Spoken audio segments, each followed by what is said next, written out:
평판이 전부다라는 제목의 책이 있습니다. 이 책의 저자는 평판이란 기업이나 그 기업의 총수에게만 국한된 것이 아니라고 말을 합니다.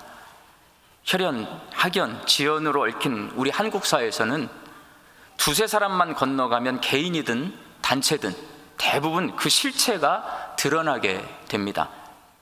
그래서 위선적으로 살아서는 좋은 평판을 얻을 수가 없습니다. 평소에 삶을 잘 살아야 좋은 평판을 얻을 수 있습니다. 각자 개인의 평판도 중요하지만 국제사회에서 국가에 대한 평판과 이미지는 정말 중요합니다. 제가 교육전도사 시절 처음 우리 청년들을 데리고 단기 선교를 갔어요. 괌으로 갔거든요. 그때 기억이 잊혀지지 않습니다. 그 공항의 직원, 우리를 대하는 태도, 우리를 무시하는 태도 잊혀지지가 않아요. 근데 나중에 이제 한참 시간이 지나서 요즘 외국 공항에서 입국 심사를 하는 직원들, 우리나라 사람들을 대할 때 얼마나 친절하고 우리나라 사람들만 또 빨리 이렇게 통과를 시켜줘요. 그런 것을 보면 우리나라의 국격이 얼마나 올라갔고 우리나라의 평판이 얼마나 좋아졌는가를 알 수가 있습니다. 좋은 평판과 이미지 정말 중요합니다.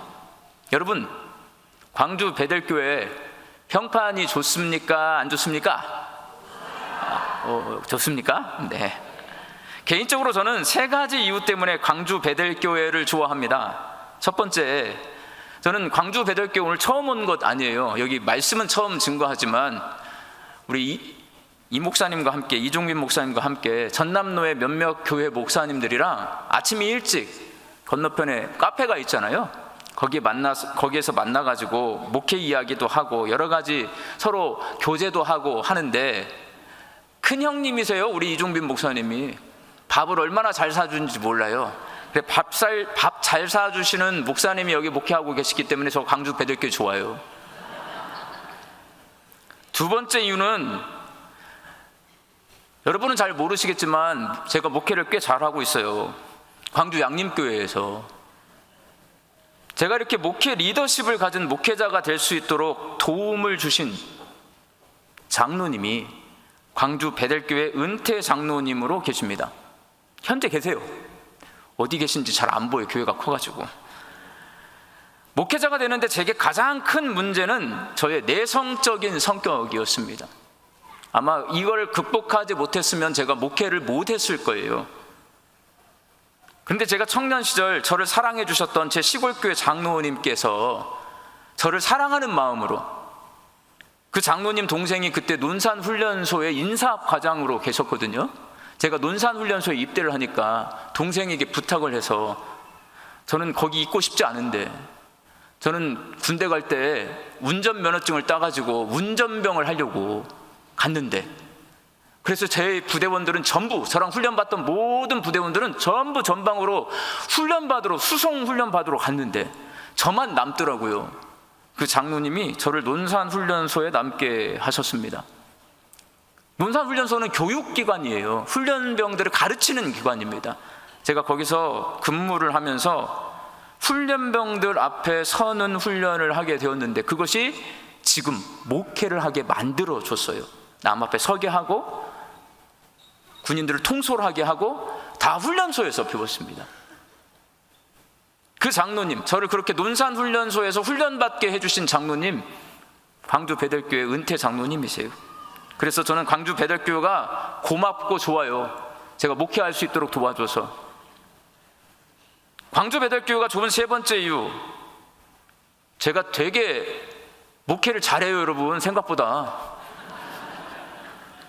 왜 그런가 봤더니 제 신앙생활에 엄청난 영향을 끼친 선생님이 계세요. 주일학교 선생님, 광주 베델교회 안수 집사님이세요. 현재 친구처럼 아이들과 함께 놀아주시고 사랑해 주시면서 예배, 기도, 봉사, 학생의 조직 운영, 연간 사업 계획, 예산 편성, 수련회 각종 기획, 그 선생님이 다 가르쳐 주셨거든요. 일일이. 제 시골교회 주일학교 선생님이 지금 여기 광주 베델교회 안수 집사님이십니다. 현직입니다. 되돌아보면 그 선생님한테 배운 대로 제가 부서를 운영하면서 총무교사를 했고요, 그대로 교육전도사를 했고 성도들과 함께 호흡하고 목회하는 목사가 될 수 있어요. 그 선생님 덕분에 교회가 뭔지를 알게 됐어요. 그래서 저는 그 선생님이 계시는 광주 베델교회 너무나 좋습니다. 그러나 여러분, 이거는 어디까지 제 개인적인 생각인 거예요. 이렇게 개인적인 친분으로 얻은 평판은 주관적인 것입니다. 광주 베델교회가 저뿐만 아니라 모든 사람에게 객관적으로 좋은 평판을 들어야 이 어렵고 힘든 시기에도 우리 베델교회 성장하는 교회가 될 수 있습니다. 하나님께서 맡겨주신 사명을 힘차게 감당하고 하나님 기뻐하시는 교회가 되는 방법 중에 하나가 좋은 평판을 듣는 거예요. 오늘 말씀 속에 있는 거거든요. 그렇다면 어떻게 해야 광주 베델교회가 좋은 평판을 들을 수 있을까요?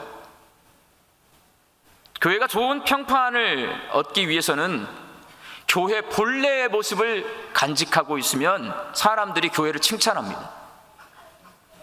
예배당 건물이 아름답고 교인 숫자가 많아도 좋은 평판을 듣지 못하는 교회들이 많이 있습니다.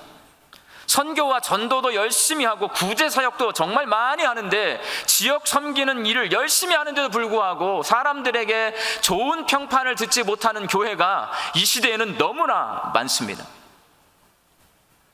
이러한 교회들은 모두 교회의 본래 모습을 간직하고 있지 않기 때문에 그렇다고 저는 생각합니다. 교회의 본래 모습을 간직하고 있는 교회가 좋은 평판을 들을 수 있는 건강한 교회입니다. 교회의 본래 모습은 어디에 있냐? 교회의 본래 모습은 오늘 본문 말씀에 기록되어 있는 최초 예루살렘 교회가 가지고 있습니다. 예수님께서 승천하시고 난 후에 제자들은 주님께서 명령하신 대로 예루살렘의 어느 집, 2층 집에 머물면서 계속 기도했습니다. 열흘이 지난 오순절날 그 집 다락방에서 기도하고 있던 120명의 사도와 성도들이 성령의 충만함을 경험합니다. 이 거룩한 사건은 놀라운 변화를 가져왔습니다. 그전에는요, 문 닫고 숨어서 꽁꽁 숨어 있었어요. 잡혀갈까 봐. 성령 충만이 임하자 겁쟁이처럼 숨어 지내던 베드로와 다른 제자들은 오순절을 맞이해서 예루살렘을 방문한 모든 유대인들을 향하여서 복음을 전하기 시작합니다. 그 말씀을 들은 사람들에게 놀라운 역사가 일어납니다. 3,000명이나 되는 사람들이 회개하고 세례를 받고 그리스도인이 되었습니다. 이렇게 최초의 신앙 공동체인 예루살렘 교회가 탄생했고, 이로 인해 성전 시대가 막을 내리고 교회의 시대가 열리게 됩니다.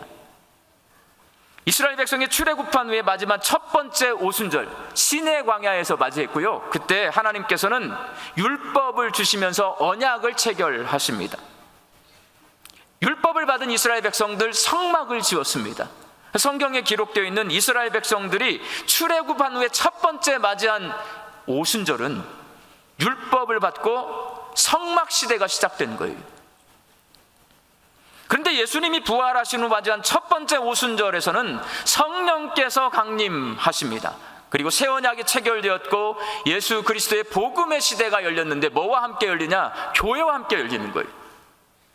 율법과 함께 성막의 시대가 출애굽 후에 열렸지만 성령 임재와 함께 이제는 교회의 시대가 열렸습니다. 교회는 예수님께서 이 땅을 구원하기 위해 세운 거룩한 새 언약 공동체고 주님의 부르심을 입은 하나님 나라 백성의 모임입니다. 우리는 하나님 나라 백성인 거예요, 여러분. 요한계시록에 보면 예수님의 평가를 받은 7교회가 등장하는데 그 교회들 가운데 예수님께 칭찬받은 교회가 있는 반면에 칭찬받지 못하고 책망받는 교회도 있습니다. 이건 뭘 우리에게 가르쳐 주냐? 교회라고 다 같은 교회가 아니라는 말씀입니다. 초대교회 성도들에게, 초대교회 사람들, 그 주변에 있는 사람들에게 좋은 평판을 듣고 하나님께 칭찬받았던 최초 예루살렘 교회가 가지고 있었던 것은 3가지입니다. 첫 번째, 가르치고 배우는 교회였어요. 오늘 보면 42절에 보면 저희가 사도의 가르침을 받아 라고 말씀하고 있습니다. 초대교회는 가르치는 교회요, 또한 배우는 교회였습니다. 성령님께서 예루살렘에 하나의 학교를 시작하셨는데 그게 바로 예루살렘 교회예요. 거기에 3천여 명의 사람들이 모여서 하나님의 말씀을 가르치고 배웠습니다. 교회는요, 학교할 때 교자가 들어가 있잖아요. 가르침을 받는 곳입니다. 가르침을 주는 곳이에요. 그래서 예수님 다시 오실 때까지 여기에 나이 드신 권사님, 장로님들 많이 계시는데 돌아가시기 전까지 우리 예수 믿는 성도들은 말씀을 배우고 가르쳐야 합니다. 그게 초대교회 성도들의 모습이었어요. 성경적인 교회의 특징은 가르침입니다. 누구든지 하나님의 말씀을 배워서 영적인 일에 눈을 떠야 합니다. 배우지 않으면 성장하지 못합니다. 가르침을 받지 않으면 영적인 어린아이 상태에서 벗어나지 못합니다. 베드로전서 2장 2절 말씀 함께 읽겠습니다. 갓난아기들 같이 순전하고 신령한 젖을 사모하라. 이는 그로 말미암아 너희로 구원에 이르도록 자라게 하려 함이라. 성경은 우리에게 영적인 성장을 요구하고 있습니다. 따라서 우리는 영적인 성장을 추구해야 합니다. 우리를 진리로 인도하시는 우리의 교사이신 성령님으로부터 날마다 배우기를 힘쓰셔야 합니다. 내가 뭔가 배우고 있다, 칭찬받는 교회로 가고 있는 거예요.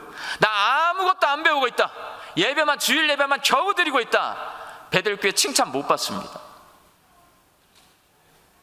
또 하나님이 칭찬하시고 평판이 좋은 교회가 되려면 서로 교제하는 교회가 되어야 합니다. 오늘 본문 42절과 44절, 45절 말씀 함께 읽겠습니다.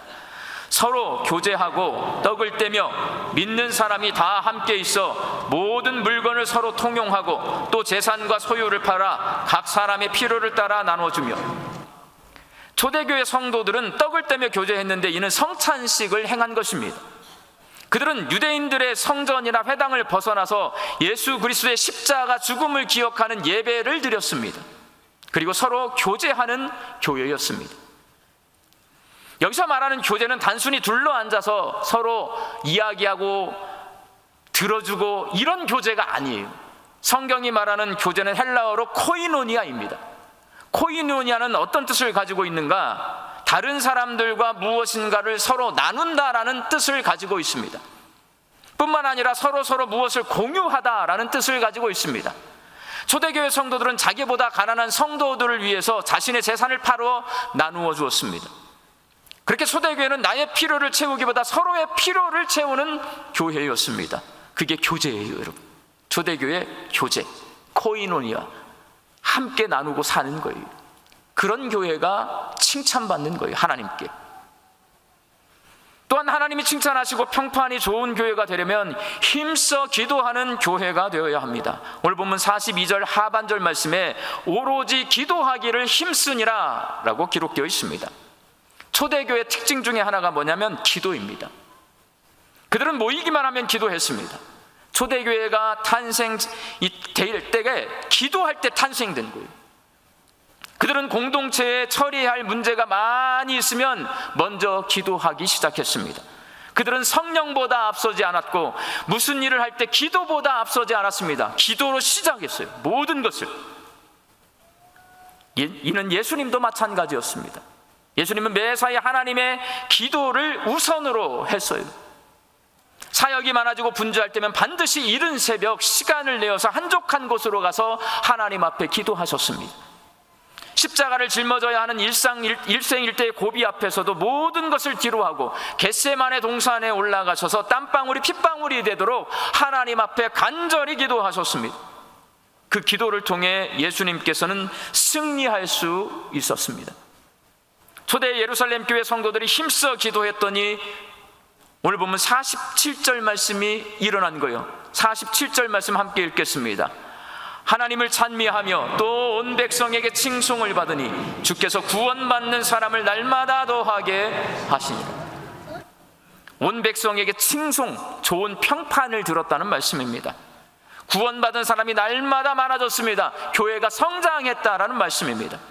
초대교회는 하나님께 칭찬받고 사람들에게 좋은 평판을 받는 교회가 되고 복음을 전하는 교회가 되었습니다. 그게 첫 번째 교회의 모습입니다. 사랑하는 광주 베들교회 성도 여러분, 오늘 교구 연합 예배를 드리고 있습니다. 이 자리에는 구역 식구들도 계실 거고 구역장님들도 계실 겁니다. 베델교회가 최초의 예루살렘 교회가 가지고 있던 모습인 가르치고 배우고 서로 교제하고 함께 기도하는 모습을 간직하고 있어서 하나님께 칭찬받고 사람들에게 좋은 평판을 듣는 교회가 될 수 있기를 바랍니다. 어떻게 해야 베델교회가 가르치고 배우고 서로 교제하고 힘써 기도하는 교회가 될 수 있을까요, 여러분? 베델교회는 대형교회입니다. 대형교회는요, 약점이 있어요. 온 성도가 일치단결해서 어떤 색깔을 만들어낼 수가 있다 없다? 없어요, 여러분. 어렵습니다. 제가 목회를 해보니까요, 제 시골교회에 제가 있을 때 한 700여 명, 800여 명 가까이 모였어요. 그리고 제가 전주로 부목사를 갔는데 1000여 명 모였어요. 제가 서울로 부목사를 갔는데 6000명 모이더라고요. 제가 담임 목회를 갔는데 400명 모였어요. 그리고 양림교회 지금 1000명 모입니다. 400명은요 색깔 낼 수 있어요. 저랑 같이 호흡하면서 성도들이 얼마든지 색깔을 낼 수 있어요. 1000명 이상의 교회는 저랑 호흡을 같이 할 수 없습니다. 베델교회는 어쩌다 이렇게 커졌을까요? 아까 그거 아니에요, 여러분. 여러분, 저 베델교회 잘 알아요. 손성현 목사님도 잘 알고. 어쩌다 커졌을까요? 함께 기도하고 가르치고 배우고 코이노냐가 잘 됐던 거 아닙니까? 좋은 평판이 있었던 거 아닙니까?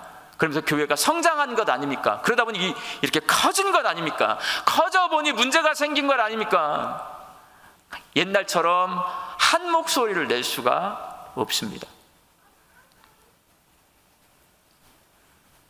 좋은 평판을 베델교회가 듣는 방법, 양림교회도 마찬가지예요. 작은 소그룹인 작은 공동체인 구역이요, 예루살렘 교회의 모습을 가지고 있을 때 좋은 평판 들을 수 있어요, 여러분. 저는 구역이라는 말 정말 좋아합니다.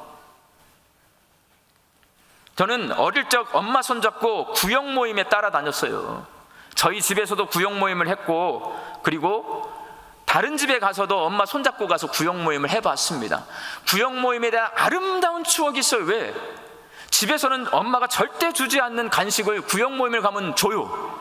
그래 따라다녔어요. 아름다운 추억. 집에서는 못 먹는 과자를 구역 모임 가면 주니까 금요일이 너무나 기다려져요, 여러분. 10여 명의 어른들이 방에 둘러앉아 함께 기도하고 말씀 배우고 교제하던 모습, 지금도 제 머릿속에 있어요. 양림교회도 구역이라고 부릅니다. 뭐 셀 이런 거 안 불러요. 그냥 구역이라고 불러요. 강주 베델교회도 구역이라는 말을 그대로 사용하고 있어서 참 반갑습니다. 우리나라 교회들의 소그룹은 크게 4종류로 되어 있습니다. 셀이라고 부르는 소그룹, 메타모델 소그룹이라고 해요. 이거는 교회 성장, 번식이라고 해요. 그 구역이 빨리빨리 전도하고 성장해가지고 교회가 성장하는 목적으로 만들어진 작은 공동체가 셀입니다. 지구촌 교회에서 시작이 되었어요. 제자훈련반이라고 부르는 언약모델 소그룹이 있어요. 이 제자훈련은요, 장기간 체계적으로 뭔가 열심히 강도 높게 성경 공부를 해나가는 겁니다. 오카는 목사님의 사랑의 교회가 대표적인 교회예요. 그리고 협력과 회복 모델 소그룹이 있는데요, 이거는 목적에 따라 새가족들이 함께 모여 있거나 교사들이 함께 모여 있거나 아니면 부모 교실 같은 거 하면 함께 모이잖아요. 그것도 소그룹이에요. 이거는 협력과 회복 모델 소그룹이라고 부릅니다. 그건 잠깐 있다가 사라지죠. 광주 베델교회 구역 모임을 뭐라고 그러냐? 통합 모델 소그룹이라고. 제가 제일 좋아하는 통합 모델 소그룹은요, 목회자가 구역장에게 뭔가를 가르치면 구역장이 위임받아서 구역 식구들에게 가르치는 거예요. 이게 통합 모델 소그룹. 이 소그룹은 누가 만들었냐? 닥터 조, 순복음교회 조용기 목사님이 만들었고요, 우리나라가 전 세계에 처음 된 거예요. 셀이든 제자훈련이든 부모교실이든 구역모임이든 교회 안에 소그룹이 가르치고 배우고 서로 교제하고 힘써 기도하는 초대교회의 모습을 간직하고 있는 작은 교회가 되어야 합니다. 작은 공동체인 구역모임이 잘 이루어지면 교회는 삽니다. 구역모임이 건강하면 교회는 좋은 평판을 듣게 됩니다. 그때 교회가 복음을 전하는 사명을 감당할 수가 있는 겁니다. 여러분, 교회 사명은 딱 하나예요. 예수님이 오실 때까지 땅끝까지 이르러 복음을 전하는 겁니다. 근데 복음이 이 시대에 왜 안 전해지느냐? 복음을 전하는 주체인 교회가 좋은 평판을 못 들어요. 칭찬을 못 들어요. 그러니까 사람들이 복음을 들으려고 하지 않아요. 칭찬을 들어야 복음이 전해집니다. 작은 공동체인 구역 모임이 복음을 전하는 교회의 큰 사명을 간직하고 있어요. 전하려면 초대 예루살렘 교회의 모습을 간직하고 계셔야 합니다. 광주 베델교회가 힘차게 성장할 때 구역 모임 잘 되고 있었을 겁니다. 그런데 우리 양림교회도 마찬가지지만 구역 모임 잘 돼요? 안 되잖아요, 여러분. 구역 모임이 잘 안 돼요. 전국이 다 안 돼. 전국이. 제가 서울에서 왔거든요. 서울도 안 돼. 안 되지만 다 입을 다물고 있어. 안 된다고 말을 안 해. 부끄러우니까. 그런다 여러분, 우리나라 대부분의 교회들이, 저 어렸을 때 우리 시골 교회는 처음에 출발이 120명, 130명이었어요. 그 교회가 700명, 800명까지 가더라고. 나중에는 커지면 좋을 줄 알고 커졌더니 교회가 힘을 잃어버리고 평판이 나빠지더라 이거예요. 그럼 방법을 찾아야 되고. 다시 줄여요? 다시 줄일 수는 없잖아요, 여러분. 어떻게 해야 돼요? 작은 공동체인 이 구역 모임이 초대 예루살렘 교회 같은 이 모습을 간직하고 있으면요, 다시 회복됩니다. 저도 그래서 광주 양림교회도 구역 모임을 회복하려고 애쓰고 있고요. 베델교회도 마찬가지일 거예요. 우리 교구 목사님, 우리 이종빈 목사님도 고민 이 구역 모임을 다시 살려내기에 애쓰고 있을 겁니다. 어떻게든 다시 살려내야 합니다. 여기 모여있는 교구 연합 예배를 드리고 있는 모든 구역이 초대 예루살렘 교회의 모습, 가르치고 배우는 모습, 코이노니아, 내 것을 함께 나누는 모습, 기도 열심히 하는 그 모습을 잘 간직하고 계실 때에 하나님이 기뻐하시고 사람들에게 칭찬받아서 복음을 전하는 큰 사명을 잘 감당해내는 광주 베델교회 될 수 있기를 주님의 이름으로 축원합니다. 기도하겠습니다. 하나님,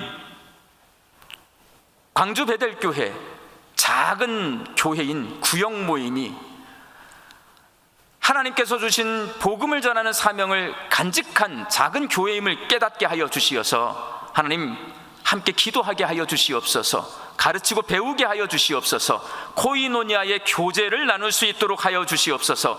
구역이 그렇게 잘 모여질 때에 광주 베델교회가 칭찬받는 교회가 되게 하여 주시옵시고, 우리 주님 다시 오시는 그날까지 땅끝까지 이르러 복음을 전하는 사명을 감당할 수 있도록 주여 복을 내려 주옵소서.